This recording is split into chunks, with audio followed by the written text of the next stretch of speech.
I'd like to respond briefly to something that Ariel said. Of course, if fairness and privacy are important social norms, society ought to consider them. So there's no objection to that. But why should the competition agencies be the ones that do it? The danger is that when you start opening the door to things like fairness, let's say, you're opening the door to partisan misuse of the antitrust laws. You're opening the door to special interest protectionism. It's a very important thing to insulate the antitrust enforcement from direct political influence, and certainly in the United States today. But I have to say, it's not political, it's a value. And when you say that you insulate it, you assume that when you deal with economics, there is some sort of purity, which I think we all realize there isn't necessarily. And B, you're basically saying, despite the law telling you that you need to maintain a fair economy, you need to make sure that consumers get a fair share. I don't want you to deal with that element. I'm not saying quite what you think I'm saying. I'm not saying that you shouldn't consider fairness in society or have rules about that. The point is that if once you open up the enforcement to that, and there's a president who might decide to, or Justice Department that might decide to favor a certain company for reasons that have nothing to do with the fairness reasons that you want to pursue. It's a protection against bad things happening. And I ought to add that just in the U.S. it's in the modern era.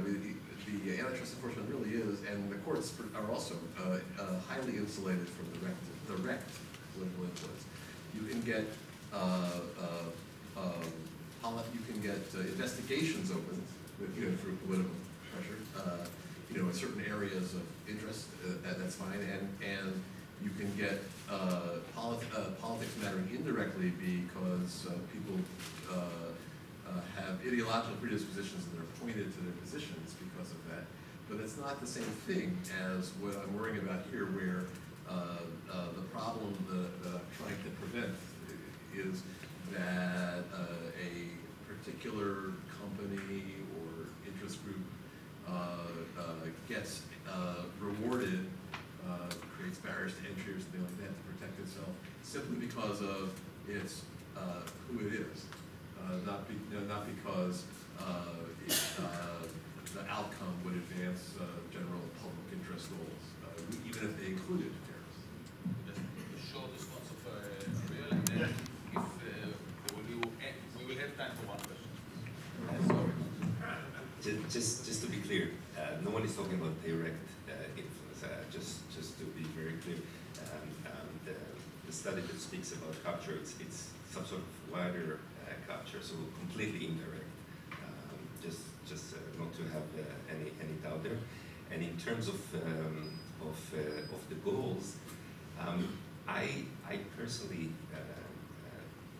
think that the ability to have a wider mandate does not mean that you will then run a case as this is about fairness. Fairness will never be a standalone theory of harm, but it does color your judgment when you come to assess other things. So again, it's a trade-off, but in that trade-off you have certain things, but I completely agree with you, certain things that are more challenging to deal with, and therefore I will end with what I started with, far from being perfect.